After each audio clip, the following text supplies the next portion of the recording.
लोगों की सफलता का राज, माँ और बेटे की प्रेरक कहानी। एक बच्चा अपनी माँ से पूछता है, माँ आखिर महान शब्द का मतलब क्या होता है?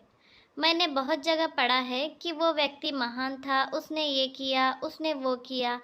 आप मुझे समझाओ कि महान लोग कौन होते हैं और वो महान कैसे बनते हैं? माँ ने कहा, ठीक है। माँ ने बेटे को महान शब्द का अर्थ समझाने की एक तरकीब सोची। उन्होंने बेटे से कहा, चलो दो पौधे लेकर आते हैं। एक को घर के अंदर लगा देते हैं और दूसरे को घर के बाहर। पौधे लगाने के बाद माँ कहती है, बेटा तुम्हें क्या लगता है, इन दोनों पौधों में से कौन सा पौधा बड़ा होगा और सुरक्षित रहेगा? बेटे ने कहा, माँ ये भी कोई पूछने वाली बात है।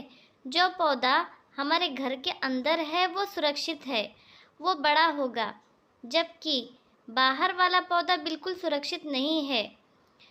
उसे बहुत सारे मौसम झेलने होंगे, उसे कोई जानवर भी खा सकता है। माँ शांत रही और उन्होंने कहा, बेटा इसका जवाब मैं वक्त आने पर दूंगी। बेटा पढ़ाई करने 4 सालों के लिए बाहर चला जाता है और जब वापस आता है तो घर के अंदर के पौधे को देखकर कहता है, माँ मैंने कहा था ना, इस पौधे को कुछ नहीं होगा, ये सुरक्षित रहेगा।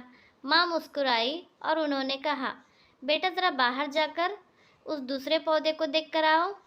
बेटा जब बाहर जाकर देखता है तो एक बहुत बड़ा पेड़ वहाँ पर होता है।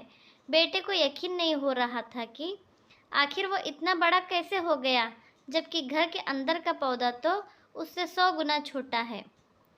माँ बेटे को समझाती है, बेटा ये पौधा इतना बड़ा पेड़ इसलिए बन पाया क्योंकि इसने हर मौसम का सामना किया, हज़ारों मुश्किलों से लड़ा है। लेकिन अंदर का पौधा सुरक्षित होने की वजह से ना ही उसने कोई मौसम झेला और ना ही उसे ठीक तरह से धूप मिली, और इसी कारण वो बड़ा नहीं बन पाया। बेटा याद रखना, इस पेड़ की तरह दुनिया में वही व्यक्ति महान बन सकता है जिसने हज़ारों मुश्किलों का सामना किया हो और जो अंदर के पेड़ की तरह जीवन भर सुरक्षित रहने की सोचेगा तो वह कभी महान नहीं बन पाएगा। जीवन की सीख। दोस्तों, आप कोई काम में फेल हो जाते हैं तो दुखी हो जाते हो। आप ये नहीं सोचते कि आखिर उस काम की चूक कहाँ हुई, ताकि आप उस चूक को सुधार सको। अगर आपको ये प्रेरणादायक कहानी अच्छी लगी होगी तो प्लीज़ चैनल को लाइक, शेयर और सब्सक्राइब करना ना भूलें और कमेंट भी ज़रूर करें।